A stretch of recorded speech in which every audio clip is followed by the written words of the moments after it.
ජෙසුපිටයි සබහාදාමේ ගොඩක් දේවල් සිද්ධ වෙන්නේ බොහොම නිහඬව. ගහකින් වැටෙන බීජයක් මුල් අරගෙන පැලවෙන්නට පටන් ගන්නේ නිහඬව. ගහක දැල්ලක් හටගන්නේ නිහඬව. ගහක බීජයක් හටගන්නේ නිහඬව. මේ නත්තල තුල අපිට ආරාධනා කරනවා නිහඬ බව තුල ක්‍රිස්තුන් වහන්සේ අත්දකින්න. අපි ඒ නිසා තමයි නත්තල් කාලේ ගායනා කරන ලස්සන ගීතිකාවක් තියෙනවා. Silent night, holy night. නිහඬ බව තුල ක්‍රිස්තුන් වහන්සේ අත්දකින්න. අද අපි ලෝකය දිහා බලපුවාම මේ ලෝකයේ තුල තියෙන්නේ මහා ගෝසාකාරී නත්තලක්. නත්තලේ සැරසිලි අලෙවි කරන අය, නත්තල් සීයා වගේ ඇඳගත් අය ගෝසාකාරී ලෙස නත්තලට සූදානම් වෙන්න අපිට ආරාධනා කරනවා. මේ ගෝසාකාරී සමාජය තුළ මේ ගෝසාකාරී නත්තල තුළ ඇතුළාන්තයට ඇහුම්කන් දෙන්නට නිහඬ බවක් අපිට නැති වෙලා තියෙනවා. එදා ජේසු බිලිඳුන් ඒ ගවලෙන් තුළ උපත ලබද්දී තිබුණේ මහා පුදුමාකාර නිහඬියාවක්. මේ නිහඬියාව තුළ මරියතුමිය හැමදේම සිතේ නිදන් කරගත්තා. මේ නිහඬියාව තුළ ජොසේතුමා දෙවියන් වහන්සේගේ කැමැත්තට නතු වුණා. මේ නත්තල තුළ අපිට ඒ නිසා ආරාධනා කරන්නේ නිහඬියාව තුළ උන්වහන්සේට නතු වෙන්න.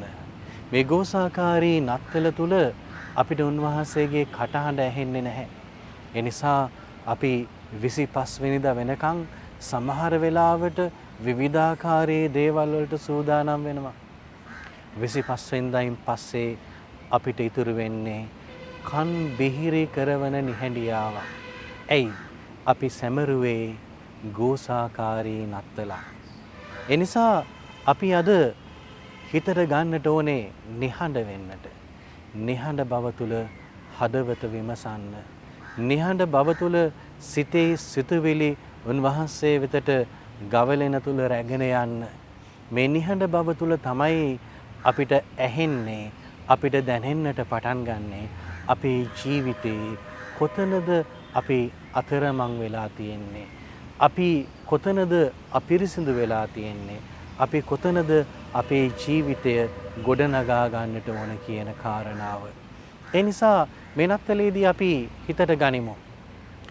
සබහාදහම තුල ගොඩක් දේවල් නිහඬව සිද්ධ වෙනවා වගේ අපේ ජීවිතේ නිහඬව අපේ හදවතට ඇහුම්කන් දෙන්න, කැඩුණු බෙදුණු සම්බන්ධතාවල් වලට ඇහුම්කන් දෙන්නට, ඒ දිහා හැරිලා බලන්නට, ඒ තුල මේ නිහඬියාව තුල ගවලනේ ජේසුස් වහන්සේව, ජේසු බිලිඳානන්ව හමුවන්නට.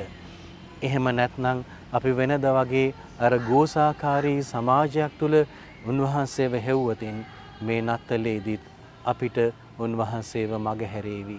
හෙරෝඩ්ට වගේ අපිට උන්වහන්සේව මගහැරේවි. හෙරෝද් හෙව්වේ උන්වහන්සේව ගෝසාකාරී සමාජයක් තුල, ඉරිසියාව තුල, ද්වේෂය තුල. එහෙම වුණොතින් අපිටත් උන්වහන්සේව මගහැරේවි. උන්වහන්සේව අපිට හමු වන එකක් නැහැ. ඒ නිසා අපි අපේ හදවත ඇතුළට ගිහිල්ලා නිශ්චලතාවය තුල උන්වහන්සේව හොයන්නට උත්සාහ කරමු. ජේසු පිහිටයි.